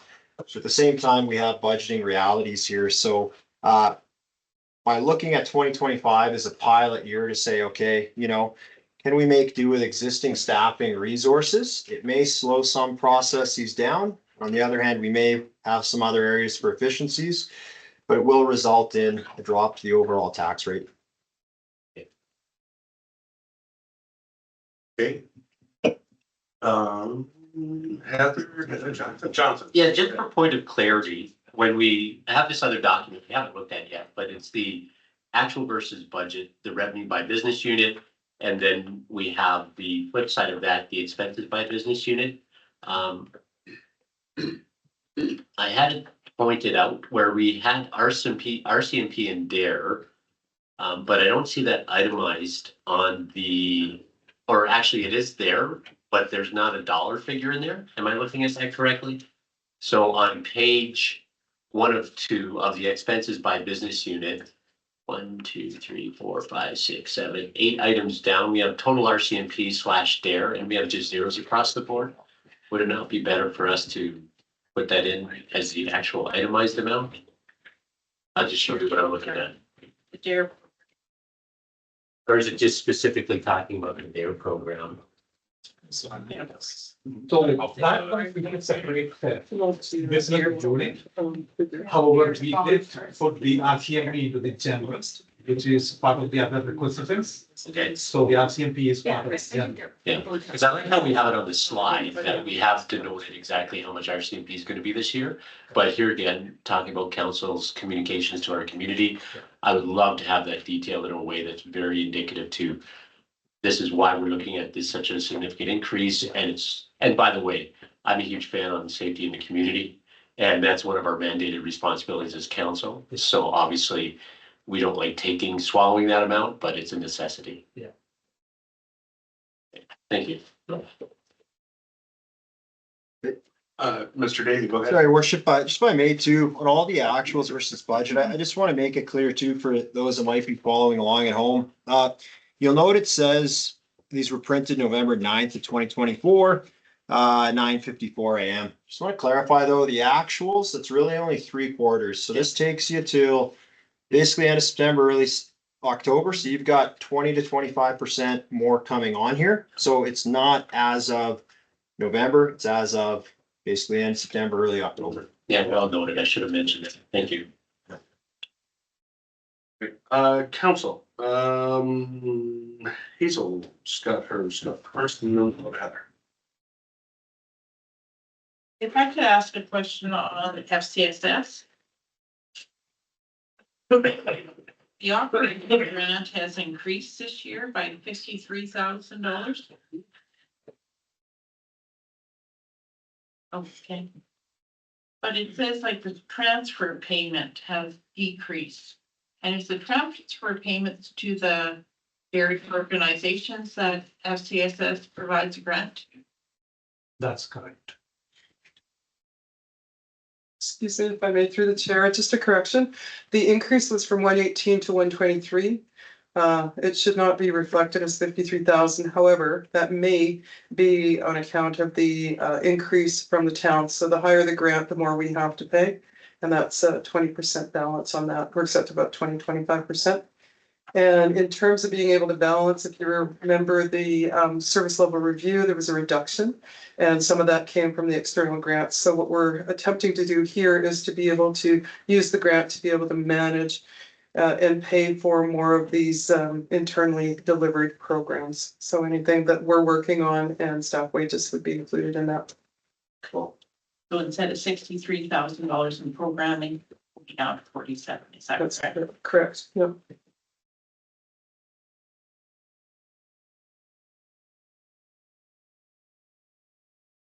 Heather. This question would go to Craig regarding vehicle maintenance. It was my understanding that, you know, With the fleet.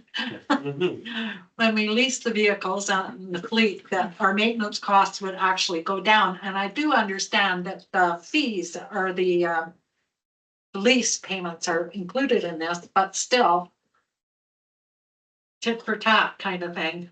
Nice catch, Councillor Thompson. Through the chair, yes, that number needs to be adjusted. I just had that conversation this morning.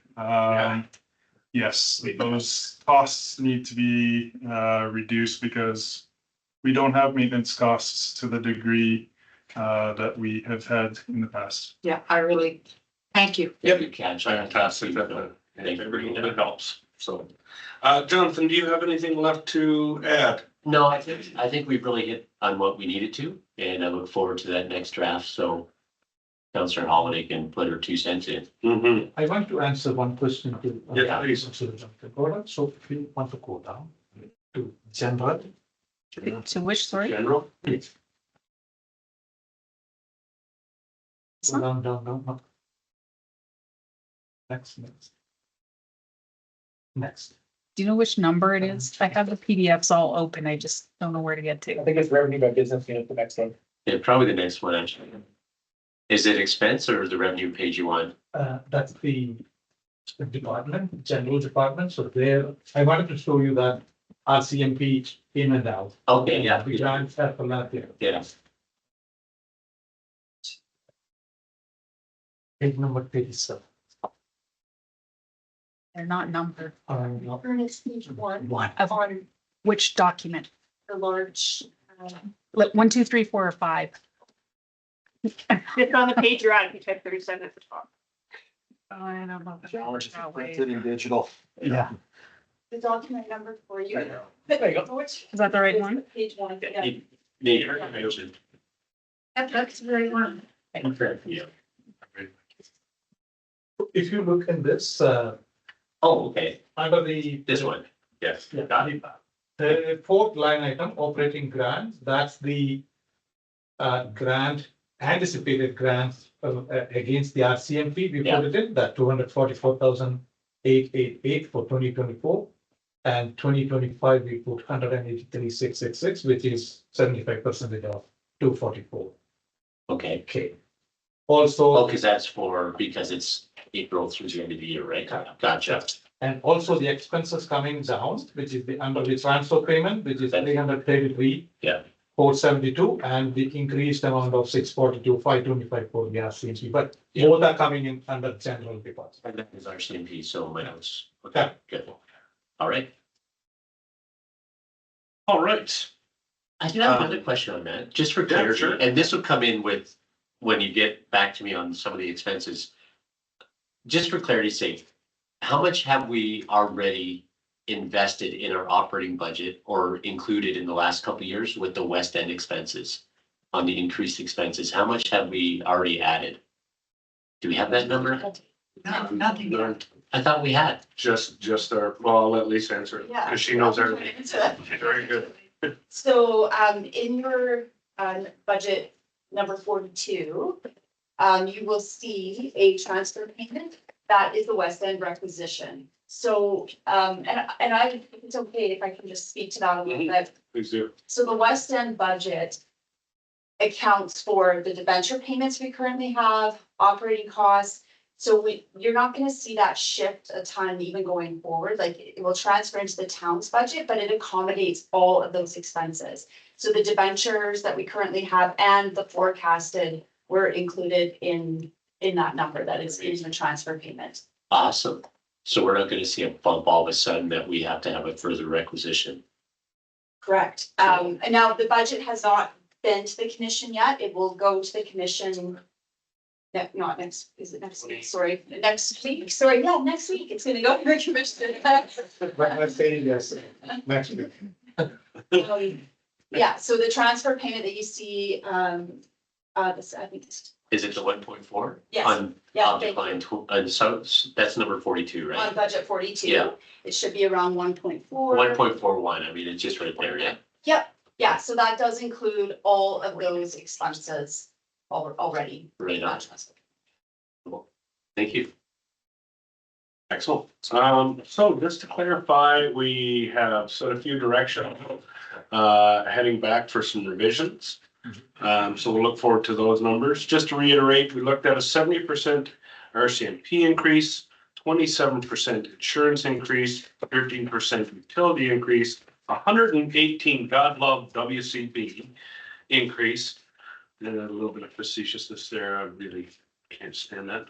16% increase in benefits. That's a lot of increases, a lot of inflation. And we have to deal with it. That's the reality. Heather. I don't know where this question would go, but regarding WCB, do we get like a check back from, like, I don't think companies for. For core? Yeah, I can answer that question. Yeah, so is there some income or revenue that comes back to us when we've been good? So if they set some parameters and if we are within that parameters, we will get that.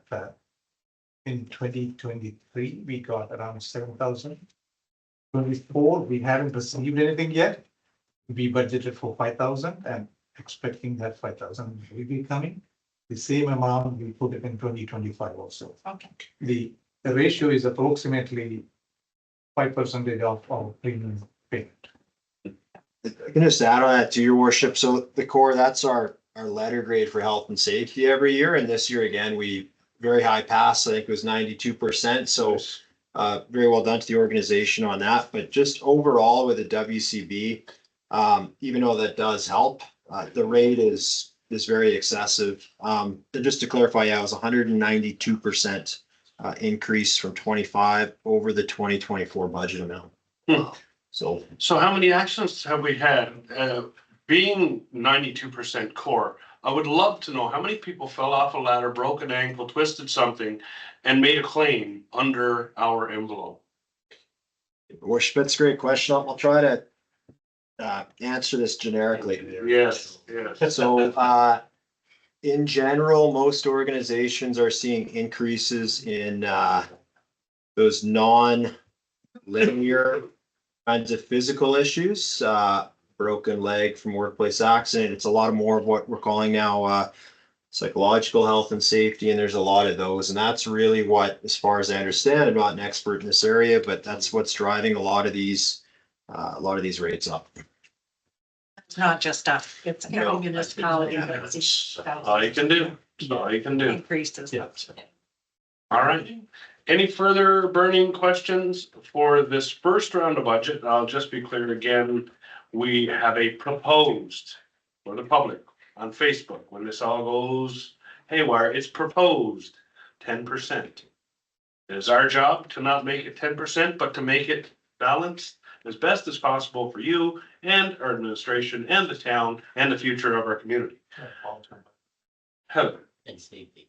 I think it's also important to note, it's also important to note if you look at the 2026, 27 and 28 forecasts.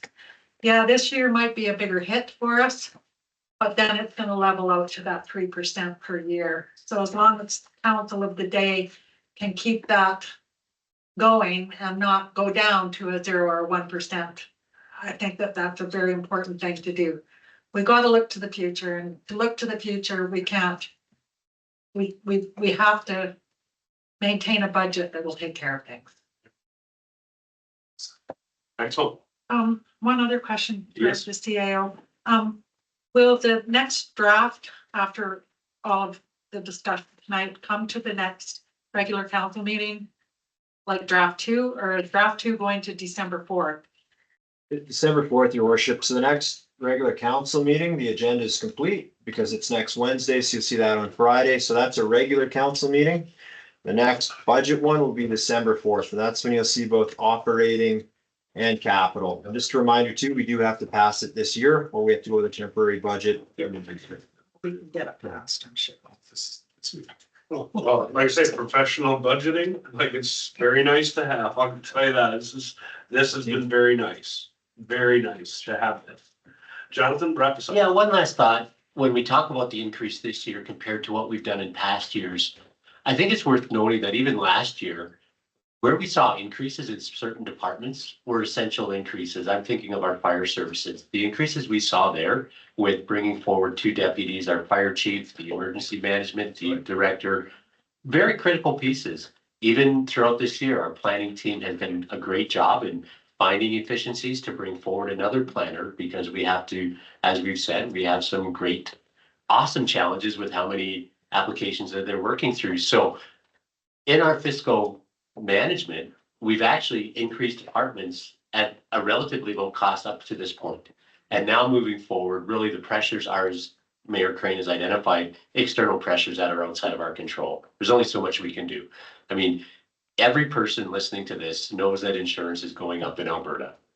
I mean, 7 of the 10 catastrophic leading events have happened in Alberta, and that's impacting everything we do. Alberta Auto, I don't even want to go into that. It's a challenge. So really well done. If I can say to our management team, thank you so much for the work you've done in the last few months, working with Vin and Lisa to bring forward a budget that absolutely makes sense. And last word, keep finding those efficiencies. Excellent work. Thank you. And with that, we are adjourned.